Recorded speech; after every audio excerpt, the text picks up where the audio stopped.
The Florida Rights Restoration Coalition, they've already paid off the fines of 32,000 Florida felons. You see, since 2018, felons in Florida who have served their time can vote so long as they have paid off any outstanding fines, fees, or restitution. So Bloomberg is he trying to game the system here? Florida Congressman Matt Gaetz announced on Twitter that he is calling on the state's AG to launch an investigation into Bloomberg for, quote, potentially engaging in bribery and vote buying.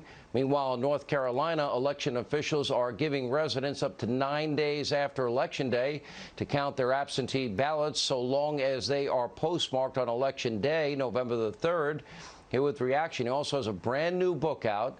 It's called Firebrand: Dispatches from the Front Lines of the MAGA Revolution. Congressman Matt Gaetz, and member of Trump's legal team, and also executive director along with his dad at the ACLJ, Jordan Sekulow. Matt, we'll start with you. I read your tweet. Okay, you want the investigation. I would agree with you.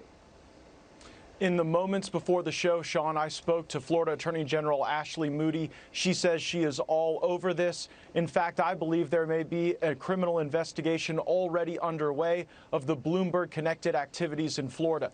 Chapter 104.061 Florida statute says that it is a third-degree felony for someone to either directly or indirectly provide something of value to impact whether or not someone votes. So the question is whether or not paying off someone's fines and legal obligations counts as something of value, and it clearly does. If Michael Bloomberg was offering to pay off people's credit card debts, we would obviously see the value in that. And so when you improve someone's net worth by eliminating their financial liabilities, that is something of value. And then normally it would be very difficult to prove that that was directly linked to impacting whether or not someone was going to vote.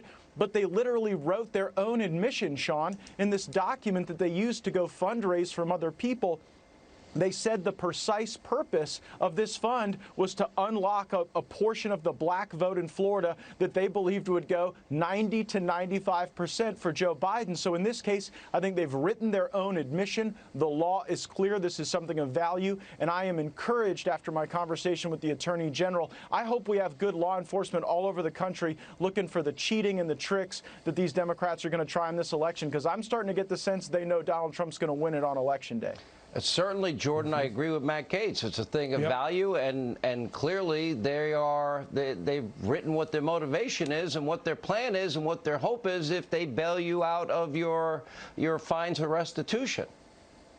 Well, Sean, as we've all kind of pointed out, Bloomberg announced why he was going to spend this money in Florida.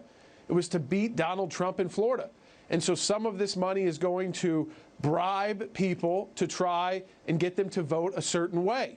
And as Matt went through the statute, you don't have to go all the way. It's just the attempt.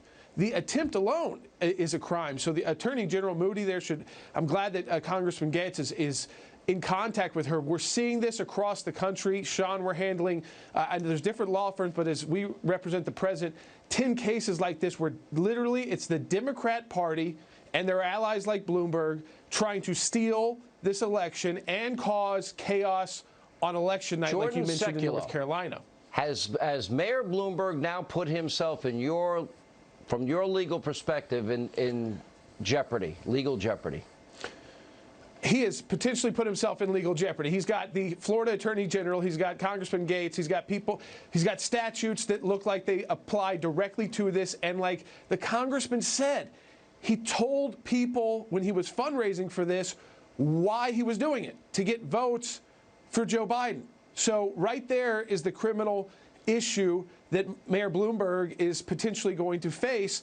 And he then, previous to this, he announced he was going to go spend, all of this money just to try and take Florida from Donald Trump. It's happening across the country, though, with this mail-in ballot stuff, with the courts. The Democrat Party is going all out to cause election chaos and fraud. Matt Gaetz, do you also see a potential federal case here, maybe something that the Attorney General Bill Barr would look into?